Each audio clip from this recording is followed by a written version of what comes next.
الرحمن الرحيم ظهر الفساد في البر والبحر بما كسبت أيدي الناس ليذيقهم بعض الذي عملوا لعلهم يرجعون قل سيروا في الأرض فانظروا كيف كان عاقبة الذين من قبل كان أكثرهم مشركين فأقم وجهك للدين القيم من قبل أن يأتي يوم لا مرد له من الله يومئذ يستدعون من كفر فعليه كفره ومن عمل صالحا فلأنفسهم يمهدون ليجزي الذين آمنوا وعملوا الصالحات من فضله إنه لا يحب الكافرين فمن آياته أن يرسل الرياح مبشرات وليذيقكم من رحمته ولتجري الفلك بأمره ولتبتغوا من فضله ولعلكم تشكرون ولقد أرسلنا من قبلك رسلا إلى قومهم فجاءوهم بالبينات فانتقمنا من الذين أجرموا كان حقا علينا نصر المؤمنين الله الذي يرسل الرياح فتثير سحابا فيبسطه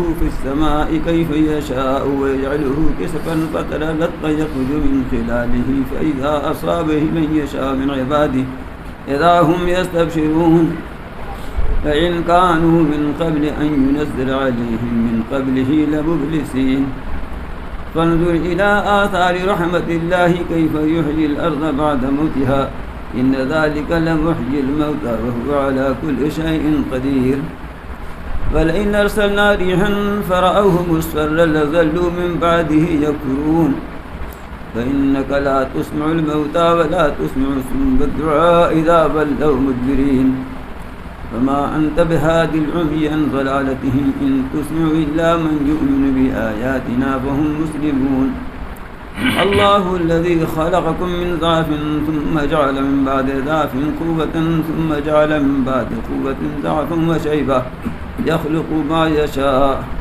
وهو العليم القدير ويوم تقوم الساعة يقسم المجرمون ما لبثوا غير ساعة كذلك كانوا يؤفكون وقال الذين أوتوا العلم والإيمان لقد لبثتم في كتاب الله إلى يوم البعث فهذا يوم البعث ولكنكم كنتم لا تعلمون ويومئذ لا ينفع الذين ظلموا معذرتهم ولا هم يستعتبون ولقد ضربنا للناس في هذا القرآن من كل مثل وإن جئتهم بآية ليقولن الذين كفروا إن أنتم إلا مبطلون كذلك يطبع الله على قلوب الذين لا يعلمون فاصبر إن وعد الله حق فلا يستخفنك الذين لا يوقنون صدق الله العلي العظيم وبلغ رسوله النبي الكريم ونحن على ذلك من الشاهدين والشاكرين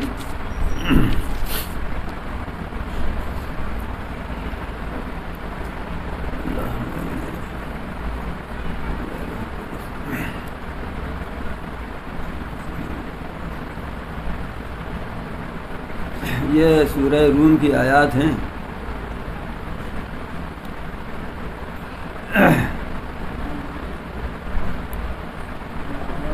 ارشاد ہو رہا ہے کہ خشکی میں اور سمندر میں مراد یہ ہے کہ پوری دنیا میں فساد پھیل گیا ہے لوگوں کے کرتوتوں کی وجہ سے،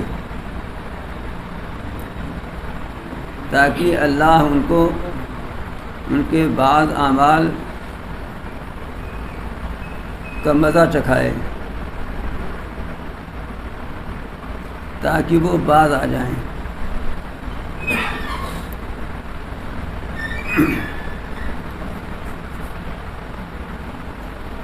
فساد سے مراد یہ ہے کہ سمندر میں اور اس روئے زمین پر اور اس پوری دنیا میں قحط، وبا، مرض، بیماری، بلائیں، آفتیں، مصیبتیں، ظالم حکام کا تسلط اور غلبہ، لوٹ مار ڈکیتی، غرض یہ ہے کہ جتنی تقسیم ہو سکتی ہے فساد کی وہ سب کے سب شامل ہیں اس میں۔ مختلف اقوال ہیں مفسرین کے، اور ان سب کا خلاصہ وہی ہے جو آپ کے سامنے عرض کیا گیا۔ یہ آیت اس سلسلے میں صریح ہے، ناطق ہے کہ اس دنیا میں جو وبائیں، بلائیں، مصیبتیں، پریشانیاں، امراض، آفتیں، قحط، خشک سالی، سوکھا، سیلاب، طوفان، جو کچھ بھی ہے، یہ لوگوں کی برے اعمال کے نتیجے میں ہے۔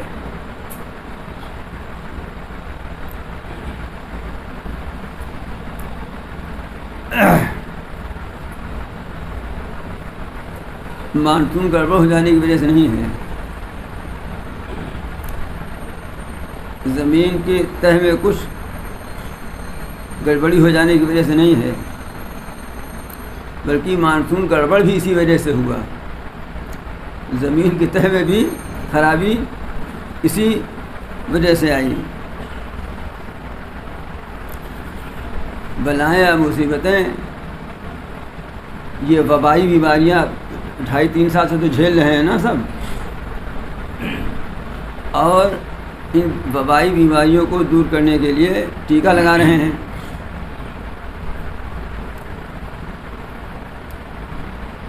اللہ بھی فرماتے ہیں کہ یہ تمہارے برے اعمال کی وجہ سے ہے۔ اس کا ٹیکہ یہ ہے کہ تم اپنے برے اعمال کو چھوڑ دو۔ یہ تو صاف صاف اس آیت سے بات معلوم ہو رہی ہے نا،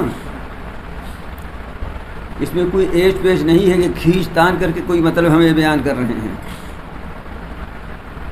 فساد کا یہی مفہوم تمام مفسرین نے تابعین سے نقل کیا ہے، یہی مفہوم صاحب روح المعانی نے بڑی تفصیل سے مختلف حوالوں سے نقل کیا ہے۔ وبائیں، بیماریاں، بلائیں، آفتیں، زلزلے اور زلزلوں کے جھٹکے، سیلاب، طوفان، ظالموں کا تسلط، قتل و غارت، یہ سب اس میں شامل ہیں۔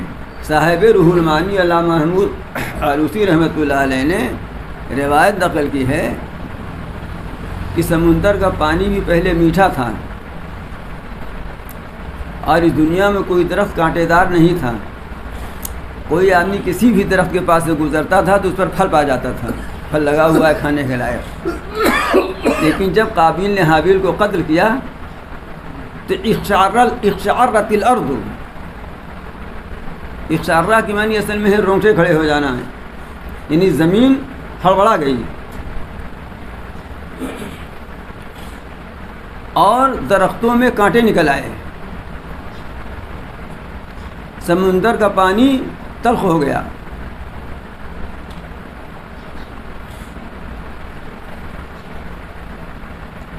آج کتنے قتل ہو رہے ہیں، اور اہل ایمان کے قتل ہو رہے ہیں، اور اہل ایمان کے ہاتھوں قتل ہو رہے ہیں۔ تو کیا زمین ایسی ہی قائم رہے گی؟ ایک شرار اس میں نہیں آئے گا، اس میں ہلچل نہیں بچے گی، فضا کی مخلوقات ایسی رہیں گی۔ ہم حقیقت کی تہ تک نہیں پہنچنا چاہتے۔ اس کی مثال یوں سمجھیے کہ انگریزی دوا والے جو ہیں، ایلوپیتھک ڈاکٹر، بخار ہے تو وہ بخار کی گولی دے دیں گے، اتر جائے گا بخار، کیروسین دے دیا بخار اتر جائے گا۔ ان کو اس سے بحث نہیں ہے کہ یہ بخار کیوں ہے۔ طب یونانی والے اگر پڑھے لکھے ہیں، ڈاکٹر حضرات مجھے معاف فرمائیں، اس لیے پڑھے لکھے بھی تو کم ہیں، اور جو ہیں بھی وہ اس میں پڑھنے والے بھی کم ہیں، لیکن میرے ہاں جو لوگ آتے ہیں وہ پڑھتے ہیں، اس لیے کہ میں سب جانچتا رہتا ہوں، دوا پوچھ کے جانچتا رہتا ہوں۔ دیکھیے پڑھتے اڑتے ہیں کہ ایسے ہی بیٹھ جاتے ہیں مطلب میں۔ ابھی لوگ سوچتے ہوں کہ جانچتے کیسے ہیں، تم نے پڑھا نہیں ہے، ان کو کیا پتا ہم نے نہیں پڑھا ہے۔ تو میں اپنی ڈگری بتاتا پھرتا ہوں کہ اعلان کرتا پھرتا ہوں۔ طب یونانی والا دیکھتا ہے کہ بخار کیوں ہے، اس لیے اگر بخار کے 5 مریض آئیں تو سب کو ایک ہی دوا نہیں دیتا حکیم، طبیب حاذق جو ہوتا ہے۔ بخار کے بہت سے اسباب ہیں جو شرح اسباب نامی کتاب میں لکھے ہوئے ہیں، اس کی روشنی میں کتاب دیتے ہیں، دواؤں کی تجویز کرتے ہیں۔ یہ پوری مثال نہیں ہے، سمجھانے کے لیے مثال ہے۔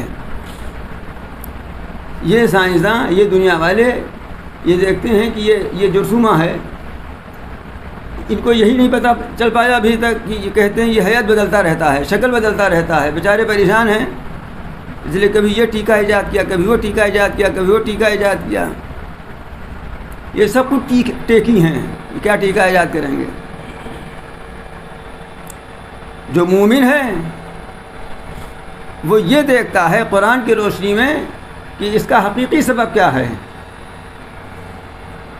تو وہ قرآن کی روشنی میں یہ پاتا ہے کہ اس کا حقیقی سبب یہ ہے کیا؟ بما کسبت ایدی الناس، لوگوں کی بدعمالیاں، لوگوں کے کرتوت، یہ اس کا حقیقی سبب ہے۔ جب اس کا علاج ہوگا خالق کائنات سب درست کر دے گا۔ اور سنیے، اس کے بعد بھی ان کی شان غفور الرحیمی اور شان کریمی کا حال یہ ہے کہ ارشاد فرماتے ہیں لیذیقہم بعض الذی عملوا، یہ ہم جو وبائیں بلائیں مصیبتیں، ظالم حکمرانوں کا تسلط، قحط، وبا، یہ سب اس طرح کی چیزیں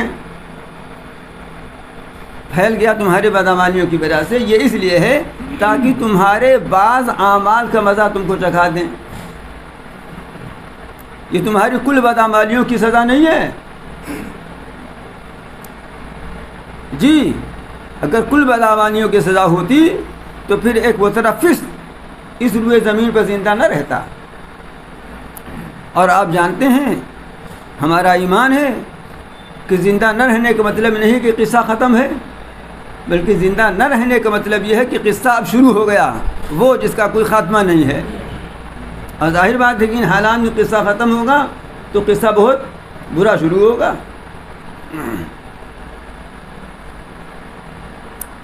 اور سنیے آگے کیا ارشاد فرماتے ہیں، اس کو سنیے اور سب دھنیے۔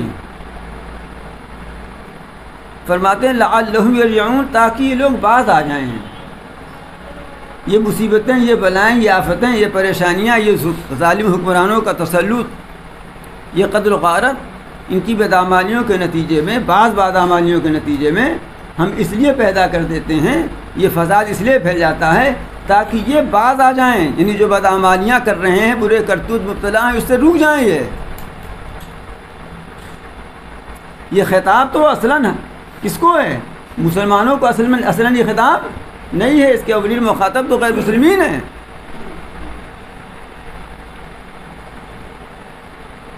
لیکن حقیقت حال یہ ہے کہ آج خود مسلمان اس کا مخاطب بن گیا ہے۔ وہ غیر کیا جانے ایمان کی حقیقت کو؟ آپ تو ایمان کے مدعی ہیں نا، آپ خود تائب نہیں ہیں، آپ خود توبہ نہیں کرتے۔ بہت اگر کسی کو توجہ ہی ہو گئی تو زیادہ سے زیادہ یہ کہ اس نے 2 تسبیحات بڑھا لی، لیکن اس نے یہ نہیں کیا کہ گناہوں سے بعد آ گیا ہو، اس نے یہ نہیں کیا کہ اس کے ہاں اگر تصویر والا کیلنڈر نکلا ہو تو اسی کو پھاڑ کے پھینک دیا، اسے بھی اتنا بھی نہیں کیا اس نے، اور بڑے بڑے گناہوں سے جن کا عادی خوگر ہے اس سے کیا باز آئے گا وہ؟ کیا آپ مجھے بتا سکتے ہیں کہ اس 2-2.5 سال کی مدت میں کتنے بے نمازی بن گئے ہیں، کتنے بے زکاتی زکات دینے لگے ہیں، اور کیا کیا کیا کیا ہے، سب خود گن لیجئے، گنانے کا وقت نہیں ہے۔ کتنے ہوں گے آپ سروے کر لیجئے، اپنے دماغ میں بیٹھے بیٹھے یہیں سروے کر لیجئے، اپنے پاس پڑوس ارد گرد میں سروے کر لیجئے نا۔ حق تعالیٰ یہ ارشاد فرما رہے ہیں یہ تو ہم تمہاری بعض بدعمالیوں کی سزا چکھا دیتے ہیں، یہ اس لیے کہ شاید یہ لوٹ ہمیں باز آ جائیں گے اپنی حرکتوں سے۔ لیکن غیر مومنین کو کیا کہا جائے؟ مسلمانوں کا خود یہ حال ہے کہ یہ باز آنے کے لیے تیار نہیں ہے۔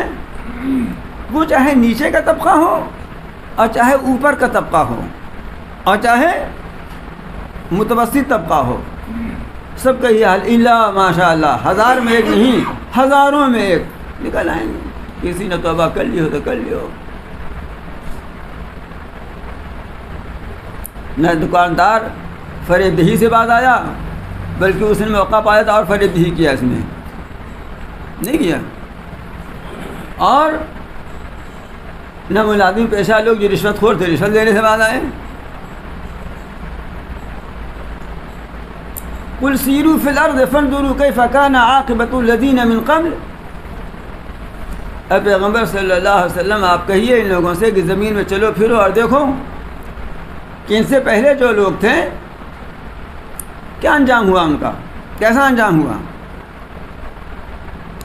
یہ قوم عاد کے کھنڈرات پڑے ہوئے ہیں، قوم سمود کے کھنڈرات پڑے ہوئے ہیں، قوم لوط کی آبادی پلٹی پڑی ہوئی ہے۔ یہ سب ان کے راستے میں پڑتی ہیں آبادیاں، اہل مکہ کے جو اولین مخاطب ہیں قرآن کے۔ اور میں کہتا ہوں کہ آج بھی آپ دیکھ لیجئے اپنے گرد و پیش میں کہ ظالموں کا کیا حشر ہے۔ کوئی جیل میں سڑ رہا ہے، کوئی ابھی اس کی سمجھ میں نہیں آ رہا ہے، لیکن بہرحال اللہ کا وعدہ وقت اس کا بھی آئے گا، انفرادی طور پر ہو چاہے اجتماعی طور پر ہو۔ ارشاد ہوتا کانا اکثرہم مشرکین، یہ جن کا انجام دیکھنے کے لیے کہا گیا ہے ان میں سے اکثر مشرک تھے۔ یعنی یوں تو فساد جتنے ہیں سبھی قسم ہیں، بدعمالیاں تو سبھی بدعمالیاں ہیں، لیکن سب سے بڑی بدعملی شرک ہے، اور وہی منبع اور سرچشمہ ہے تمام بدعمالیوں کا۔ چنانچہ ان میں سے اکثر مشرک تھے، اور کچھ مشرک نہیں تھے تو ملحد تھے، اور کچھ شرک اور الحاد ہی کے ساتھ بڑے بڑے بد اتواریوں بدکرداریوں میں مبتلا تھے۔ عاد ثمود ناپ تول کی کمی میں جو ظلم ہے حق تلفی ہے اس میں مبتلا تھے۔ قوم لوط نہایت گھناؤنی بدکرداری کے اندر، بد اخلاقی کے اندر مبتلا تھی، اس لیے فرمایا کانا اکثرہم مشرکین، ان میں سے اکثر انہی کا سب مشرک تھے، تاکہ کہیں آپ اس دھوکے میں نہ پڑ جائیں کہ جب مشرک ہوگا تبھی یہ سزا آئے گی۔ نہیں، شرک تو جڑ ہے سب خرابیوں کی۔ تو ان میں سے اکثر مشرک معلوم ہے کچھ ایسے بھی تھے جو شرک کی اس حد تک میں نہ رہے ہوں گے۔ چنانچہ امام راضی رحمۃ اللہ علیہ فرماتے ہیں اپنی تفسیر کبیر میں کہ ایک شرک اعتقادی ہے جو دل میں ہے اور زبان پر ہے، جن کو ہم مشرک سمجھتے ہیں کہ زبان سے بھی شرک کر رہے ہیں وہ، اور دل میں بھی وہی عقیدہ بسائے ہوئے ہیں۔ اور فرماتے ہیں ایک شرک فعلی ہے کہ زبان سے تو شرک نہیں بکتا، دل میں بھی مشرکانہ عقیدہ نہیں ہے، لیکن کام سارے مشرکانہ ہیں، کام سارے مشرکانہ ہیں، اس پہ بھی یہ سزا مرتب ہو رہی ہے۔ میں نہیں کہہ رہا ہوں، امام راضی کہہ رہے ہیں، یہ بہت بڑا آدمی ہے، وہ اتنا اونچا آدمی ہے کہ یوں اٹھا کے دیکھیے گا ٹوپی گر جائے گی تب بھی اس کا مقام نہ نظر آئے گا۔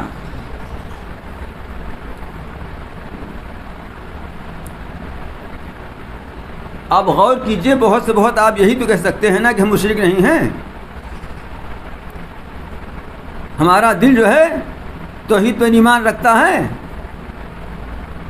ہم زبان میں بھی شرکیہ بات نہیں کہتے، لیکن پھر اپنے اعمال بھی آپ غور کر لیجئے، اپنے افعال پہ غور کر لیجئے، کیا مشرکانہ اعمال مشرکانہ افعال نہیں ہیں؟ اور اگر نہ سمجھ میں آیا آپ کے تو میں نام لے کر بتا سکتا ہوں کہ آپ کا یہ فعل شرک ہے، یہ فعل شرک ہے، یہ فعل شرک ہے۔ آپ کو جہاں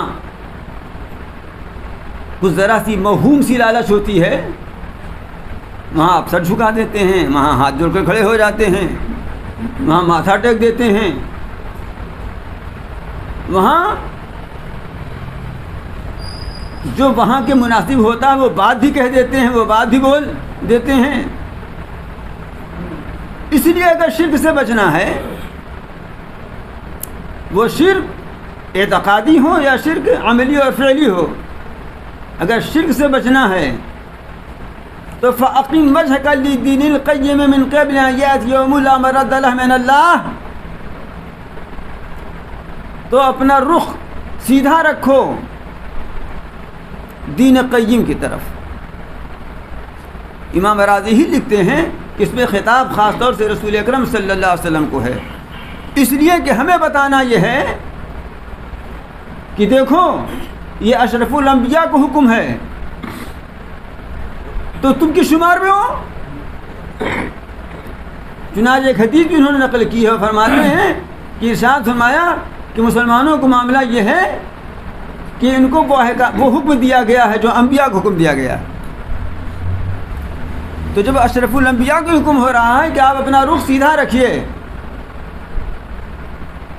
سیدھے دین، صحیح دین کی طرف، تو ہمارے لیے حکم نہیں ہے، ہمارے لیے بدرجہ اولا حکم ہے یہ۔ ان کا تو رخ سیدھا تھا ہی، وہ تو ہما وقت سیدھا ہی تھا، ان کا رخ وہ تو معصوم ذات ہے ہی ہے، لیکن ان کو کہہ کر ہمیں تنبیہ کی جا رہی، دیکھو ان کو کہا جا رہا ہے، تو تم اپنے بارے میں فیصلہ کر لو قبل اس کے کہ وہ دن آئے کہ اللہ کی طرف سے جس کے لیے واپسی نہیں ہے، وہ دن واپس نہیں ہوگا، نہ اللہ تعالیٰ اپنی طرف سے واپس کریں گے، اس کو لوٹائیں گے، اور دوسرے کی مجال بھی نہیں کہ اس دن کو واپس لوٹا سکے۔ وہ دن کون سا ہے؟ نہیں معلوم۔ ابھی قیامت کا دن ہے، اتنی دیر میں سوچیے گا تو کیا حال ہوگا۔ قیامت ہی کا دن تو ایسا ہے نا کہ نہ اللہ میاں اس کو لوٹائیں گے اور دوسرے کی بھی کوئی مجال نہیں کہ اس کو لوٹا سکے۔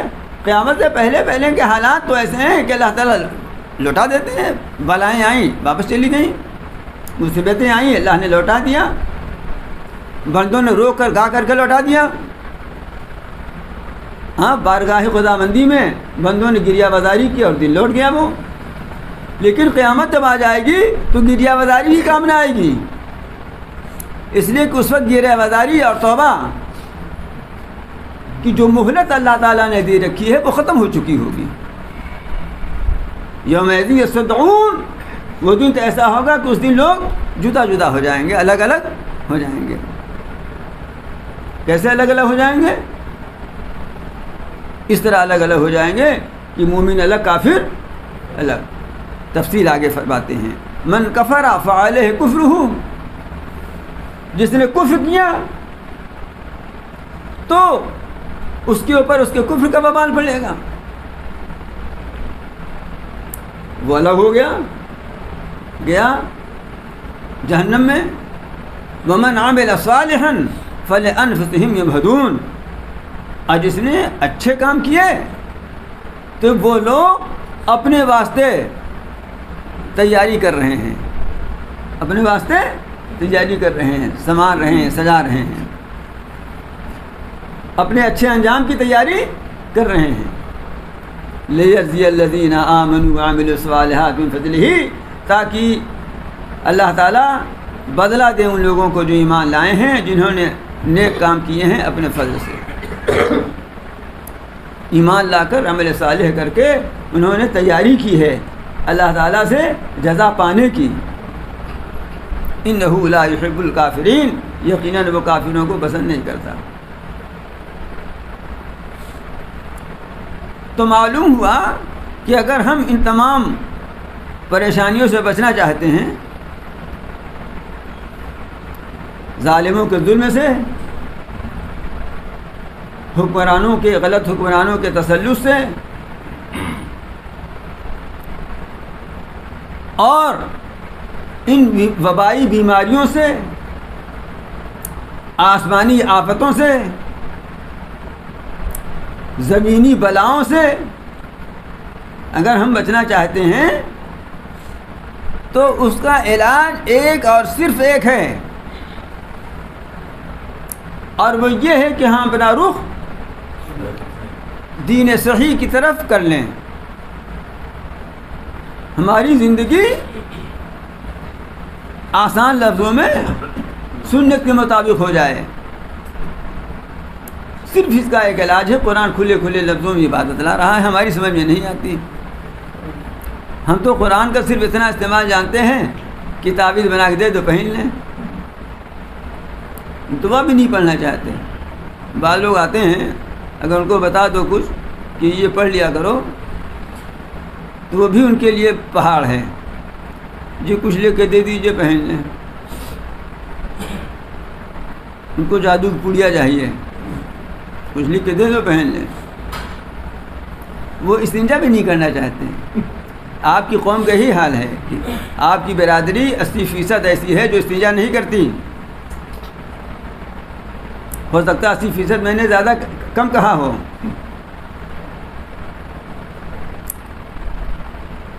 استنجا نہ کرنے کے جو نقصانات آخرت میں ہیں وہ تو ہے ہی ہیں۔ آخرت میں کیا نقصان معلوم ہے؟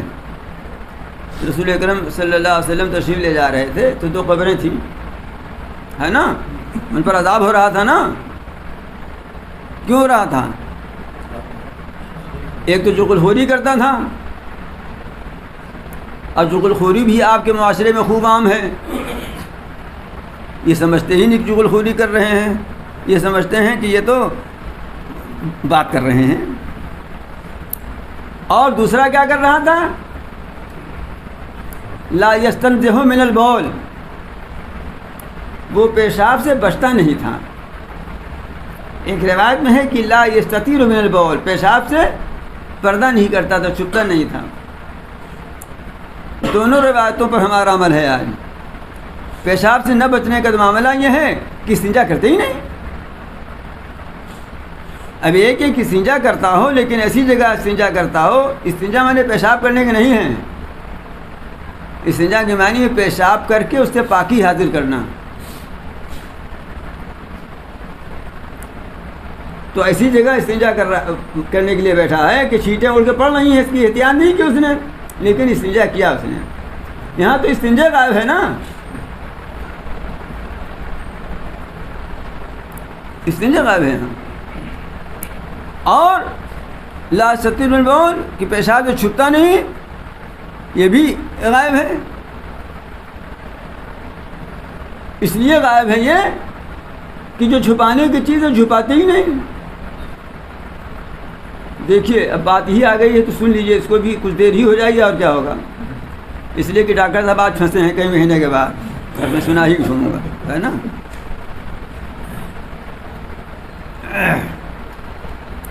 آج کل چلا ہے نا مسئلہ حجاب والا، ہاں،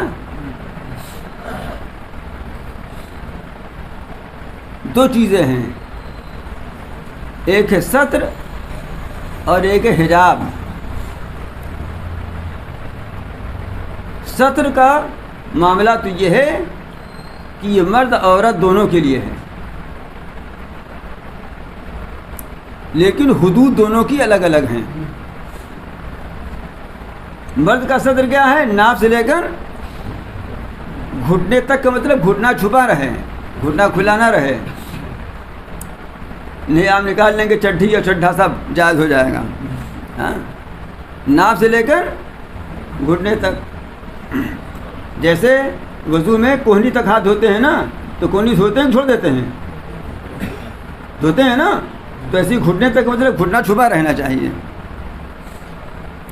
یہ مرد کا ستر ہے، اس سے زیادہ کھولنا جائز نہیں ہے اس کے لیے۔ اور مجبوری کی حالت ہو تو اتنا میں نماز پڑھ لے تو نماز ہو جائے گی، بغیر مجبوری کی بھی اتنے نماز ہو جائے گی، اگرچہ پسندیدہ یہ نہیں ہے۔ اس لیے کہ قرآن مجید ہی میں دوسری جگہ حکم آیا ہے خذوا زینتکم عند کل مسجد، کہ نماز کے وقت زینت اختیار کرو۔ زینت اختیار کرنے کا مطلب یہ نہیں ہے کہ خوب پاؤڈر لگا لیا کرو، ہاں، زینت اختیار کرنے کا مطلب یہ ہے کہ اچھا کپڑا جو اللہ تعالیٰ نے دیا ہے وہ پہنا کرو، ٹوپی لگایا کرو۔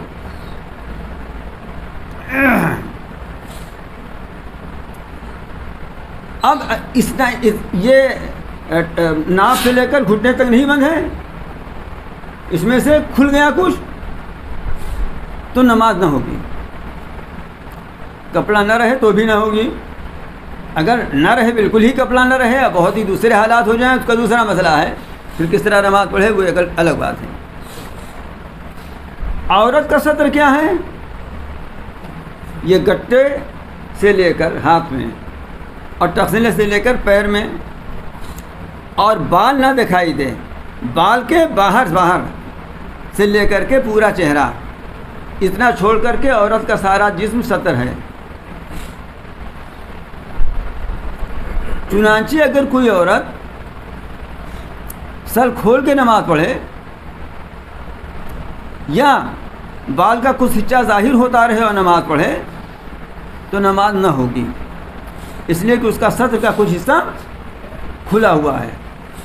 یا آج کل آستینیں چل گئی ہیں چھوٹی چھوٹی نا، اب تو آستین کا وجود ہی نہیں ہے، لیکن جو ہے تو چھوٹی چھوٹی بھی چل گئی ہے، تو اس سے 3 انگل تک کھل گیا اگر یہ، اور نماز اسی حال میں پڑھ لیا تو نماز نہ ہوگی.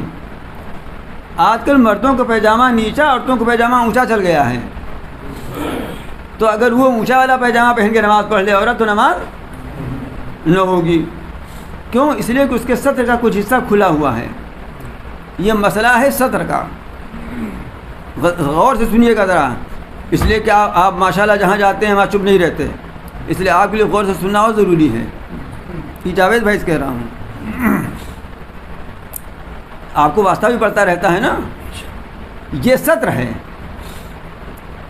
گھر کے باہر بھی گھر کے اندر بھی، مرد کا الگ عورت کا الگ، کسی کے سامنے یہ کھولنا جائز نہیں اس کے علاوہ، مگر یہ کہ شوہر بیوی، بیوی شوہر کے سامنے.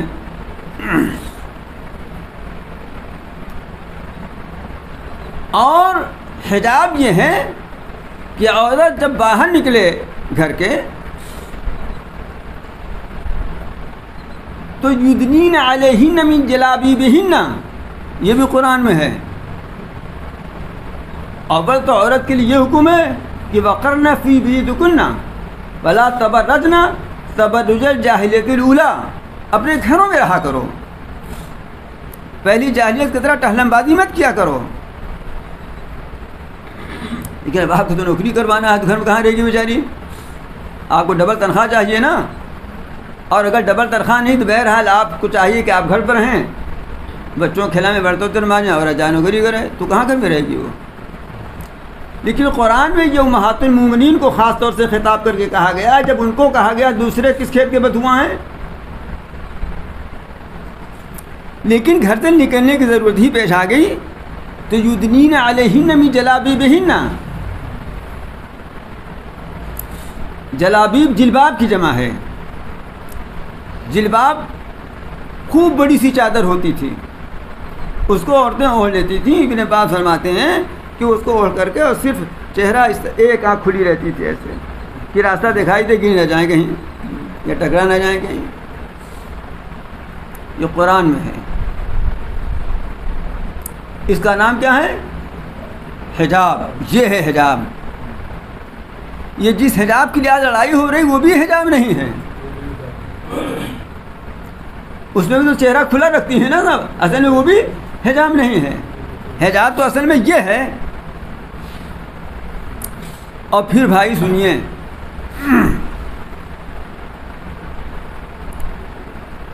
یہ تو ماہرین قوانین اسلامی بتائیں گے نا کہ کیا چیز اسلام ہے، کیا چیز اسلام نہیں ہے. کہرے غیر نتو خیرے بتائیں گے. لیکن سوال یہ ہے کہ آپ خود ہی اس پر عمل پیرا نہیں ہیں، اس لیے سارے تماشے ہیں. یہ سارے تماشے اسی لیے ہیں. خیر، بات کہاں سے کہاں پہنچ گئی؟ بات تو یہ ہو رہی تھی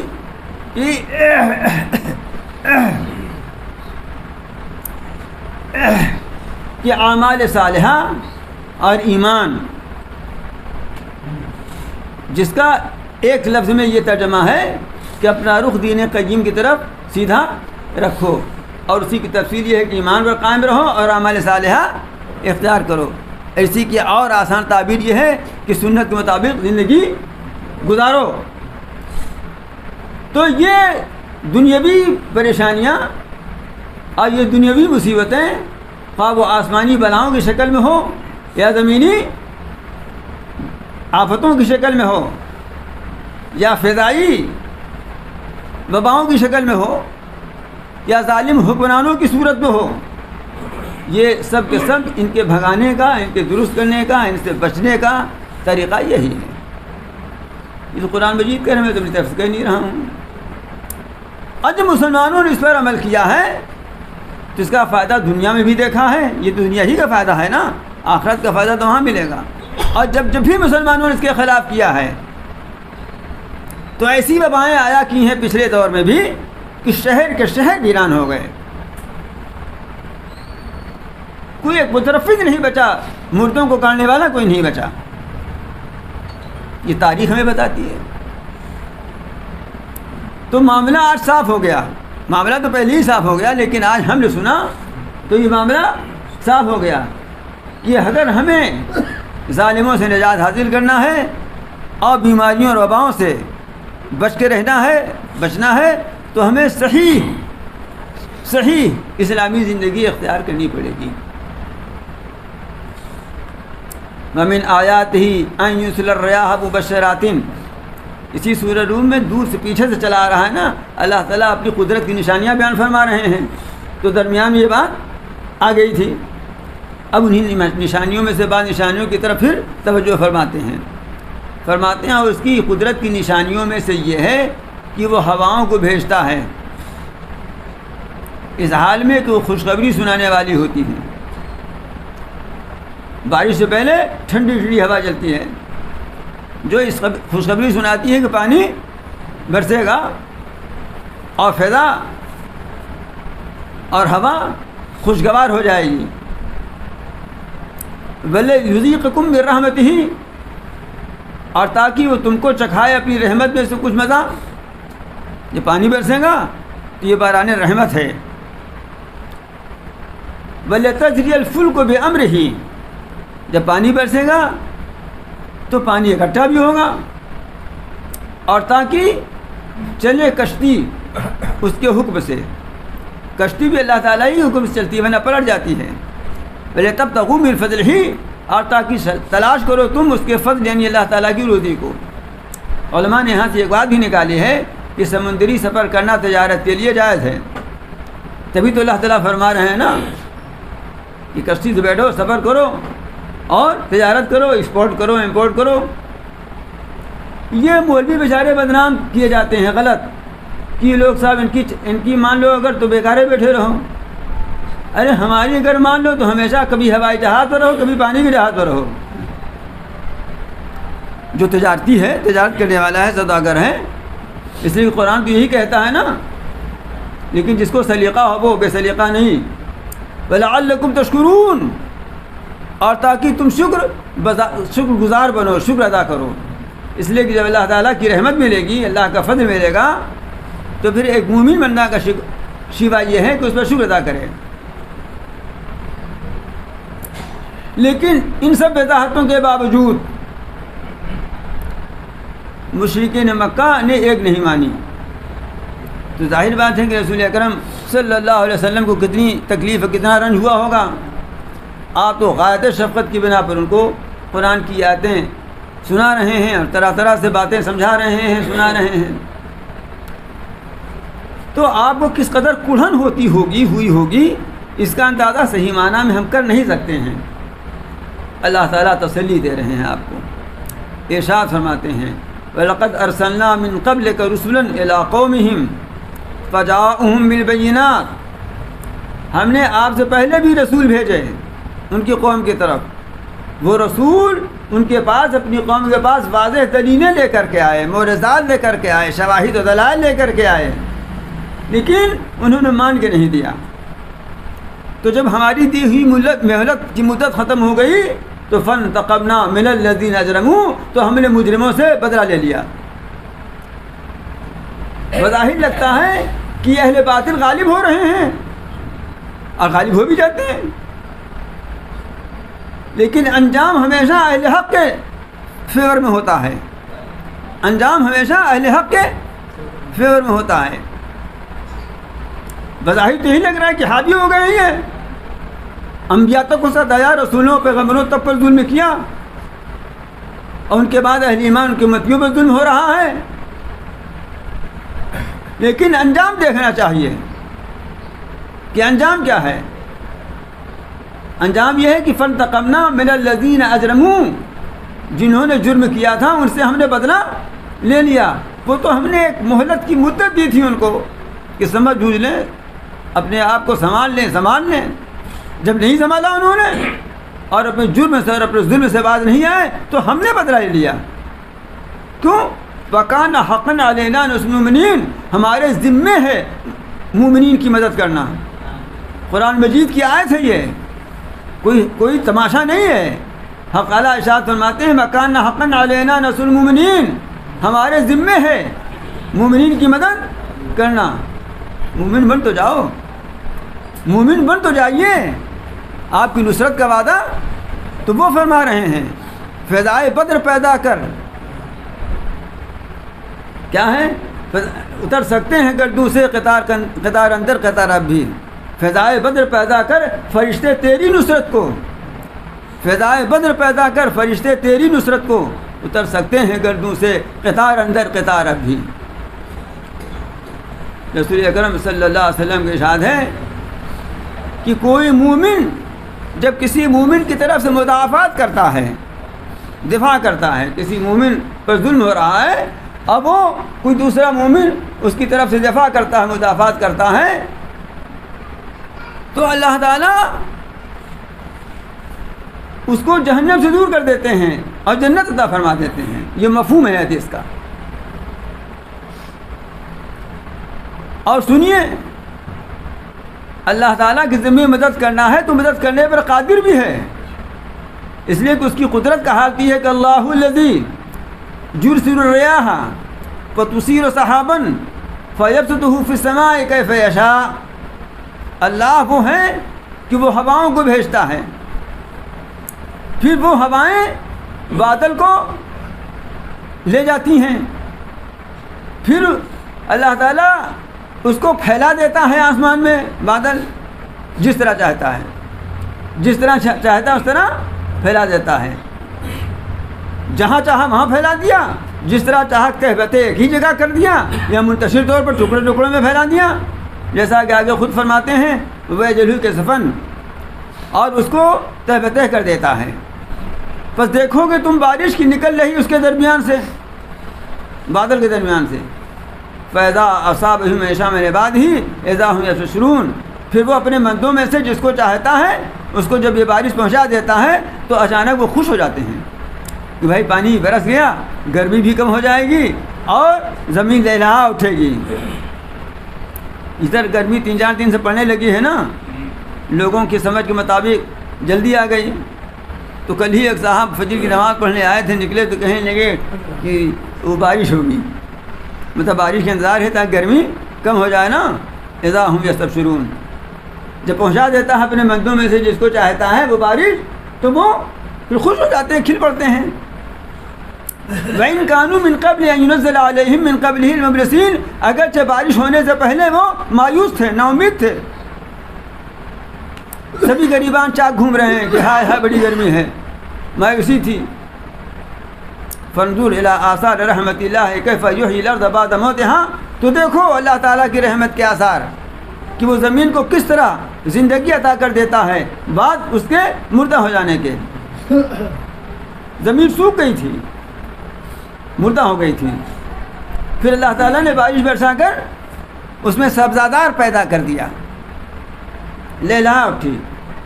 جس طرح سوکھی زمین میں اس نے لہلہاتے پیڑ اور لہلہاتے سبزے پیدا کر دیے، اسی طرح وہ مردوں کو قبر سے زندہ کر کے اٹھا دیکھا۔ ان ذالک لمحیی الموتی، بے شک وہی ہے مردوں کو زندہ کرنے والا، وہو علی کل شیء قدیر، اور وہ ہر چیز پر قدرت رکھتا ہے۔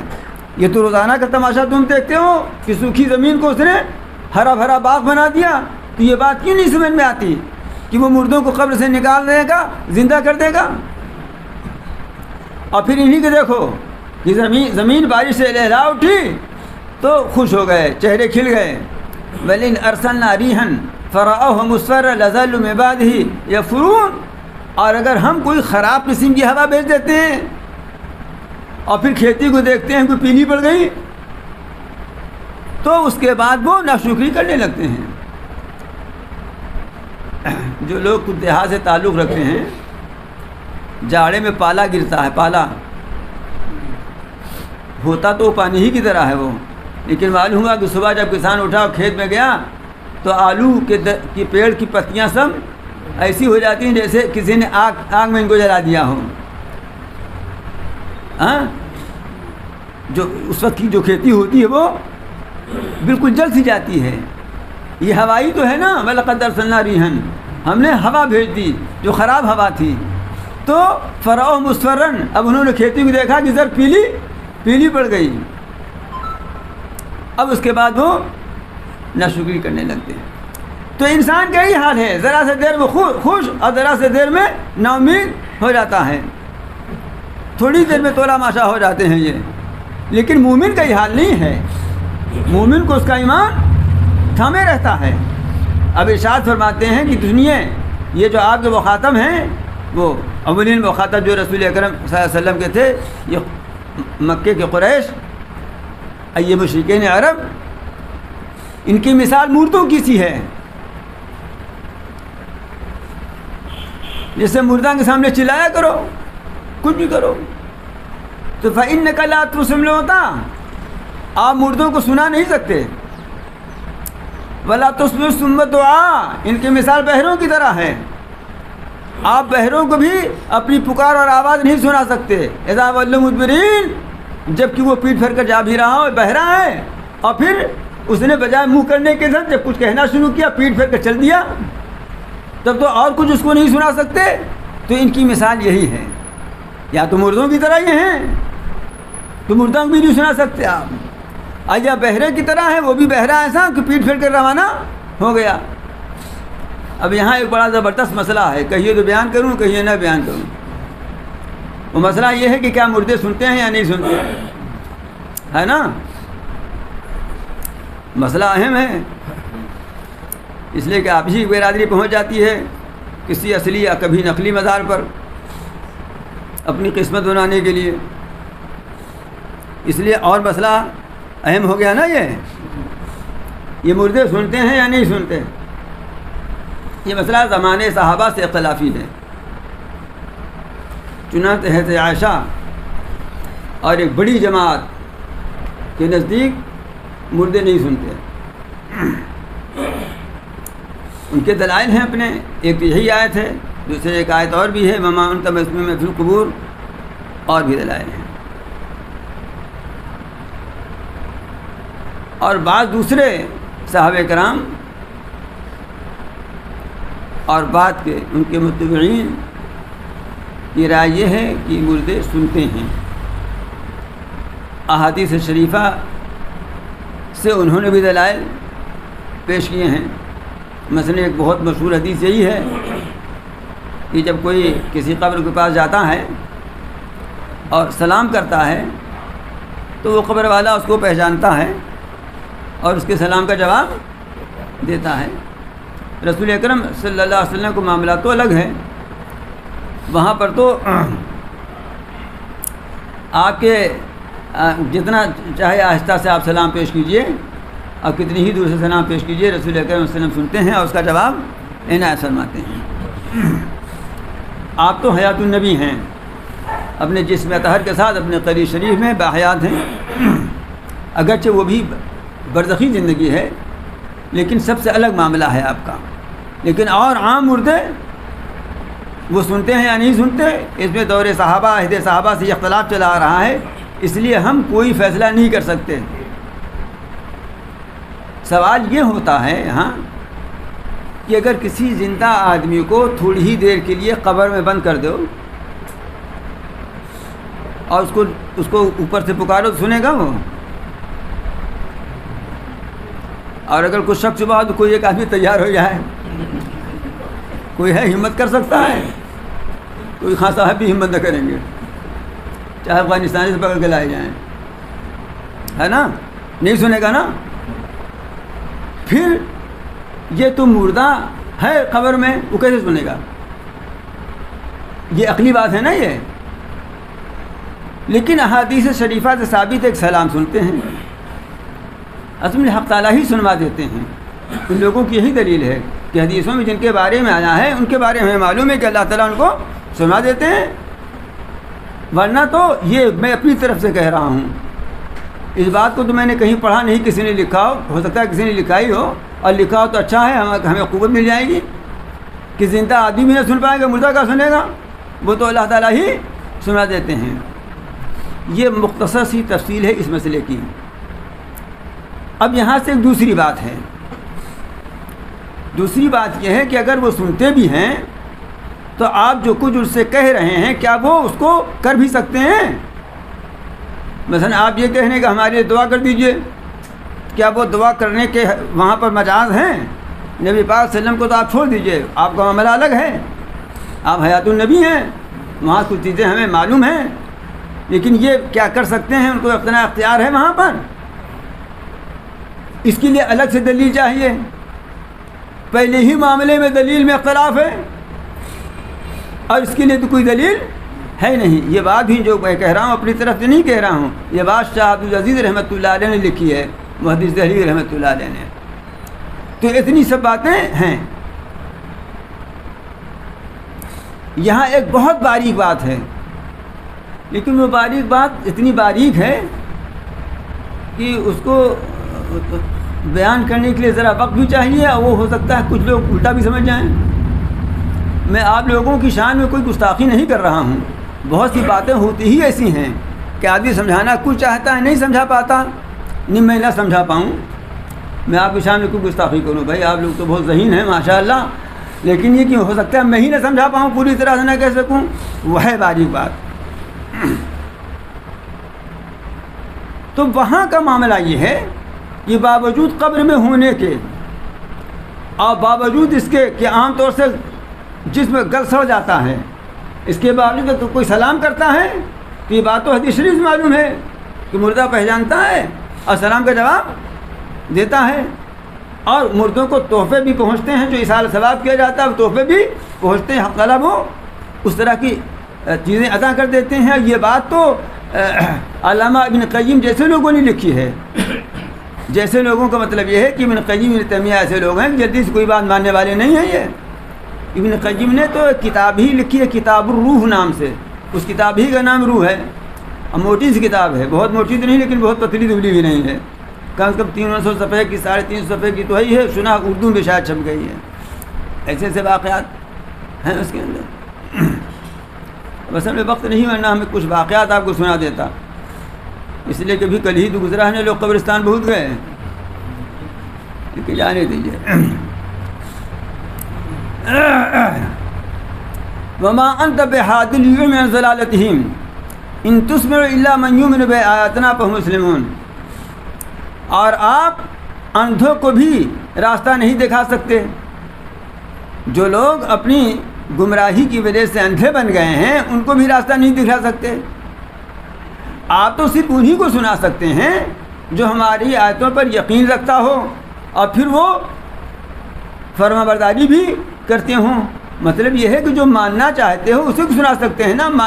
سنانے کا مطلب یہ ہے کہ سننے والا سنے تو ماننے کے لیے سنے. اور ایک سننا ایسا ہے جو نہ ماننے کے لیے سننا ہے، اعتراضی کرنے کے لیے سننا ہے. تو جو اعتقاد لے کر کے آئے، جو سننے کا ارادہ لے کر کے آئے، اس کو آپ سنا سکتے ہیں. یہ تو سننے کا ارادہ ہی نہیں رکھتے.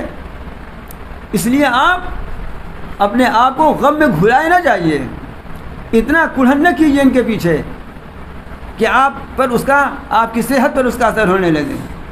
اللہ الذی خلقکم من ضعف ثم جعل من بعد ضعف قوة ثم جعل من بعد قوة ضعفا وشیبہ.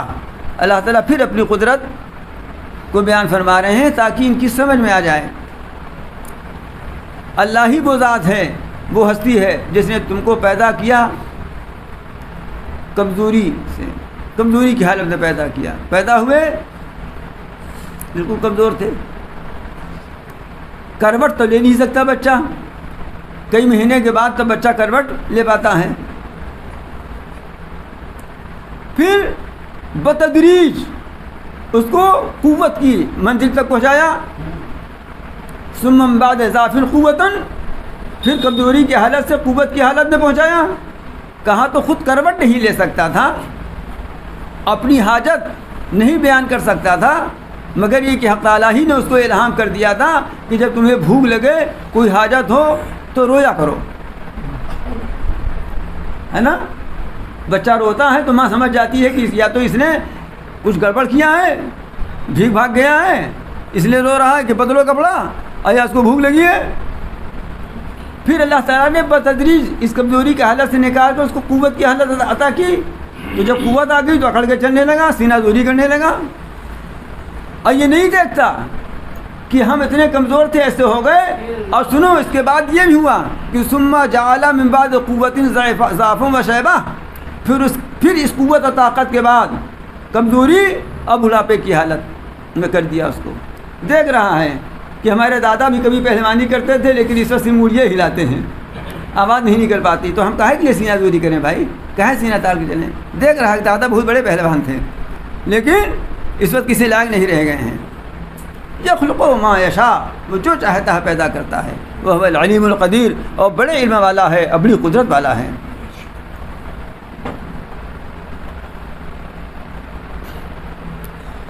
ان سب چیزوں کے ماننے کا مدار اس پر ہے کہ پہلے تم اس پر یقین کرو کہ قیامت آنی ہے اور حساب ہونا ہے.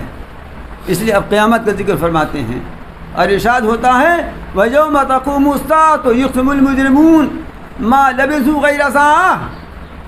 آج قیامت کو نہیں مان رہے ہیں نا. اس کا معاملہ یہ ہو، اس کا انجام یہ ہوگا کہ جس دن قیامت قائم ہو جائے گی تو یہ مجرم لوگ قسم کھائیں گے کہ وہ اس سے تو گھڑی بھر رہے ہیں. کہاں؟ دنیا میں یا عالم برزخ میں، قبر میں. وہ کہیں گے ارے بڑی جلدی قیامت آ گئی بھائی. اصل میں ہوتا یہ ہے کہ وہ جو قبر میں بھی رہے، عالم برزخ میں بھی رہے، تو وہاں بھی وہ عذاب مبتلا رہے، لیکن قیامت کا عذاب اس سے سخت ہوگا. اس لیے یہ چھوٹا والا عذاب جو ہے اس کے مقابلے میں کمتر نظر آئے گا. سمجھیں کہ کچھ راحت تھی وہاں، یہاں تو اور معاملہ ٹیڑھا ہے. اسی واسطے حدیث شریف میں آتا ہے کہ مومن قبر میں یہ کہتا ہے کہ اللہ تعالیٰ قیامت قائم کر دیجئے. اس لیے کہ قبر میں اگر مومن کے لیے جنت کا دروازہ بھی کھل گیا تو کھڑکیاں تو کھلی ہے نا، اور جنت میں جائے گا اپنا مزے سے، ٹھاٹھ سے، حور ہیں، قصور ہیں، اور دیدار خدا مندی ہے، اور طرح طرح کی نوازشیں عنایات ہیں. اس لیے مومن کہے گا اقیم الساعہ، یا رب اقیم الساعہ، اے پروردگار قیامت جلدی سے قائم کر دیجئے کہ یہاں سے نکلیں. اے سی کی بوگی صحیح، لیکن اپنا بنگلہ تو اے سی کی بوگی سے بڑا ہے نا. فرسٹ کلاس کی بوگی میں آپ سوار ہیں، ٹھیک ہے، مانتے ہیں. تو مومن کی قبر اگرچہ فرسٹ کلاس کی بوگی ہے لیکن ہے تو کبھی نہیں نا. اس لیے وہ کہیں گے یا رب اقیم الساعہ، پروردگار قیامت قائم کر دیجئے کہ اس میں چلیں، محل میں چلیں. اور کافر کہے گا لا تقیم الساعہ، اے اللہ میاں قیامت نہ قائم کیجیے. اس لیے کہ وہ ہولناک بہت زیادہ ہے. یہی صحیح، اتنی ہی میں جتنا دن رہ جائیں. اس لیے جب قیامت قائم ہوگی تو یقسم المجرمون ما لبثوا غیر ساعہ، یہ مجرمین قسم کھا کر کہیں گے کہ ہم تو صرف تھوڑی دیر رہے وہاں. ارشاد ہوگا لقد لبثتم فی کتاب اللہ الی یوم البعث، تم ٹھہرے رہے ہو اللہ تعالیٰ کے نوشتے میں قیامت کے دن تک. کہا گیا تھا تم سے وہاں بھی فہذا یوم البعث، یہ ہے قیامت کا دن. ولکنکم کنتم لا تعلمون، لیکن تم جانتے نہیں تھے، یقین نہیں رکھتے تھے، اس لیے آج تمہاری سمجھ میں نہیں آ رہا ہے. فَيَوْمَئِذٍ لَا يَنفَعُ الَّذِينَ ظَلَمُوا مَعْذِرَتُهُمْ وَلَا هُمْ يُسْتَعْتَبُونَ. پس اس دن ان ظالموں کو ان کا عذر کچھ نفع نہ دے گا. اس دن جو معافی تلافی کرنا چاہیں گے وہ کچھ نفع نہ دے گا، اور اس دن ان سے معافی کے لیے کہا بھی نہ جائے گا، ان سے عذر معذرت کرنے کا مطالبہ بھی نہیں ہوگا. کیوں؟ اس لیے کہ اس کی مہلت ختم ہو گئی ہوگی. آج تو مطالبہ ہے، آج تو کہا جا رہا ہے کہ معافی مانگ لو. آج تو مطالبہ ہے کہ معافی مانگ لو، مرنے سے پہلے معافی مانگ لو تو ہم تم کو معاف کر دیں گے. کتنے واقعات ایسے ہوئے ہیں کہ مرنے سے پہلے لوگوں نے معافی مانگی، ایک نماز پڑھنے کی مہلت ان کو نہیں ملی اور وہ جنت میں پہنچ گئے. معافی مانگی یعنی ایمان قبول کر لیا، اور ابھی ایک نماز پڑھنے کا موقع نہیں ملا تھا کہ شہید ہو گئے یا کسی طرح جان نکل گئی وقت موعود آ چکا تھا اور وہ جنت میں پہنچ گئے. ایسے رحیم داتا، ایسے کریم عطا کرنے والے وہ ہیں. لیکن اب وہ مہلت کا زمانہ تو نے پورا گنوا دیا، اس کو ضائع کر دیا. اب آج تو یہ حساب کتاب کا وقت اب آ گیا ہے، اس لیے لا یستعتبون، ان سے معافی مانگنے کے لیے بھی نہیں کہا جائے گا. وَلَقَدْ ضَرَبْنَا لِلنَّاسِ فِي هَذَا الْقُرْآنِ مِنْ كُلِّ مَثَلٍ، اور ہم نے اس قرآن میں لوگوں کے لیے ہر طرح کی باتیں بیان کر دی، ہر طرح کی مثالیں دے دے کر ان کو سمجھایا ہے. لیکن جو نہ سمجھنا چاہے، جس نے ارادہ ہی نہیں کیا سمجھنے کا، وہ کیسے سمجھے گا؟ وَلَئِنْ جِئْتَهُمْ بِآيَةٍ لِيَقُولَنَّ الَّذِينَ كَفَرُوا إِنْ أَنْتُمْ إِلَّا مُبْطِلُونَ، اگر آپ ان کے پاس کوئی نشانی لے کر آئیں تو یہ کافر کہتے ہیں کہ تم لوگ باطل پر ہو، تم لوگ اہل باطل ہو.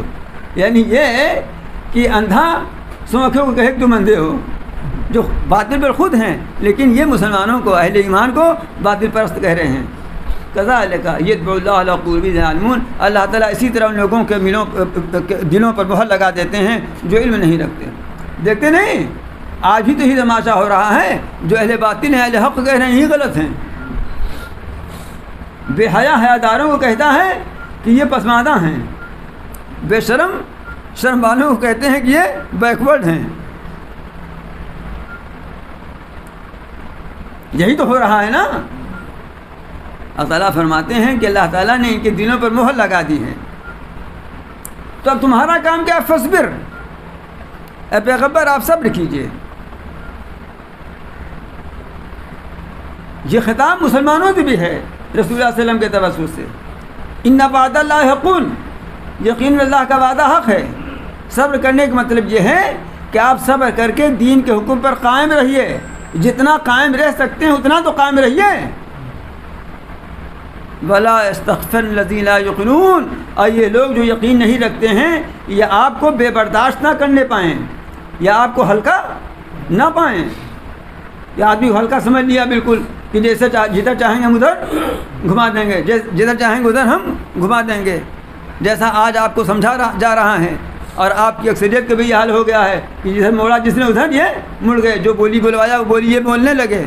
تو ہم کو یہ حکم ہے کہ حالات قیامت تک تو آتے رہیں گے، ہر طرح کے حالات آتے رہیں گے. خوشگوار حالات بھی آئیں گے اور ناخوشگوار حالات بھی آئیں گے، ہر طرح کے حالات آئیں گے. لیکن ہمیں یہ کہا جا رہا ہے کہ ہر طرح کے حالات میں تم صبر سے کام لو. صبر کا مطلب ہے استقامت سے کام لو. جس دین حق کی طرف رخ پھیرا ہے اس دین حق پر تم قائم رہو. اب وہ بات تو یہاں نہیں ہے، لیکن آخری بات یہی ہے کہ اگر نہیں وہاں قائم رہ سکتے تو ہجرت کر جاؤ وہاں سے دین حق پر عمل کرنے کے لیے. تو اس پر قائم رہو. جب قائم رہو گے تو اللہ تعالیٰ کا وعدہ کیا ہے کہ کان حقا علینا نصر المؤمنین، ہمارے ذمے اہل ایمان کی مدد کرنا ہے، ہم اہل ایمان کی مدد کریں گے. یہ تمہیں ہلکا نہ سمجھنے پائیں. یہ ایسا نہ ہو کہ ہم جدھر چاہیں گے موڑ دیں گے ادھر یہ مڑ جائیں گے. لیکن ہماری ان سب کمزوریوں کا علاج صرف یہی ہے کہ ہم دین کو سمجھیں اور دین پر قائم رہیں. خوب سمجھ لیجئے، اتحاد اور اتفاق کانفرنس کرنے سے، سیمینار کرنے سے، پنچایت کرنے سے، سمپوزیم بیٹھانے سے اور ڈائلاگ کرنے سے نہیں پیدا ہوتا. اتحاد اور اتفاق پیدا ہوتا ہے اس سے کہ آدمی ایک ہی طریقے کے سب بن جائیں، خود اتفاق ہو جائے گا. آئی بات سمجھے نا؟ سب نے نماز کی نیت باندھی، نیت کرتا ہوں 2 رکعت نماز فرض فجر کی، ہے نا؟ سب نے باندھی نا. امام ایک ہی ہے بیچارہ، سب اس کے ساتھ رکوع کرتے ہیں، سب اسی کے ساتھ سجدہ، اسی کے ساتھ سلام پھیرتے ہیں. کوئی پنچایت نہیں ہوئی تھی کہ بھائی دیکھو جیسے امام صاحب کریں ویسے ہی کرنا. کوئی پنچایت ہوئی تھی؟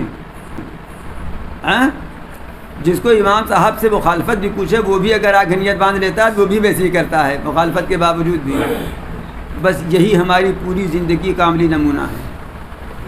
ہماری پوری ملی زندگی کا پورا نمونہ یہی ہے، اس کے علاوہ اور کچھ نہیں ہے. اس حقیقت کو جب تک مسلمان نہیں سمجھیں گے وہ کچھ نہ پا سکیں گے. حق تعالیٰ ہمیں اسلام کی صحیح حقیقت کو سمجھنے کی توفیق عطا فرمائے اور اپنی نشانیاں کو اور اپنی قدرت کی نشانیوں سے اللہ تعالیٰ صحیح طور پر عبرت حاصل کرنے کی توفیق سے نوازے. ربنا آتنا فی الدنیا حسنۃ وفی الآخرۃ حسنۃ وقنا عذاب النار. ربنا اننا آمنا فاغفر لنا ذنوبنا وقنا عذاب النار. اللهم إنا نسألك العفو والعافية في الدنيا والآخرة. اللهم إنا نسألك العفو والعافية في ديننا ودنيانا وأهلنا ومالنا. اللهم استر عوراتنا وآمن روعاتنا. اللهم إنا نجعلك في نحورهم ونعوذ بك من شرورهم. اللهم لا تسلط علينا من لا يرحمنا. اللهم أذب الكفرة وألقي في قلوبهم الرعب وخالف بين كلمتهم وأنزل عليهم رزقك وعذابك. اللهم ارزقنا من فضلك ولا تحرمنا رزقك وبارك لنا فيما رزقتنا واجعل غناءنا في أنفسنا وارزقنا فيما عندك. اللهم زدنا ولا تنقصنا وأكرمنا ولا تهنا وعاتنا ولا تحرمنا وآثرنا ولا تصير علينا وأرضنا وذلنا. اللهم لا تدع لنا ذنبا إلا غفرته ولا هما إلا فرجته ولا دينا إلا قضيته ولا حاجة من حوائج الدنيا والآخرة إلا قضيتها يا أرحم الراحمين. اللهم افتح لنا أبواب رحمتك وسهل لنا أبواب رزقك. اللهم حسن عاقبتنا في الأمور كلها وأجلنا من خزي الدنيا وعذاب الآخرة. اللهم أعنا على ذكرك وشكرك وحسن عبادتك. يا حي يا قيوم برحمتك نستغيث أصلح لنا شأننا كله. يا حي يا قيوم برحمتك نستغيث أصلح لنا شأننا كله. يا حي يا قيوم برحمتك نستغيث أصلح لنا شأننا كله. يا ذا الجلال الإكرام يا ذا الجلال الإكرام يا ذا الجلال الإكرام. ربنا تقبل منا إنك أنت السميع العليم. صلى الله تعالى على خير خلقه محمد وآله وصحبه أجمعين برحمتك يا أرحم الراحمين.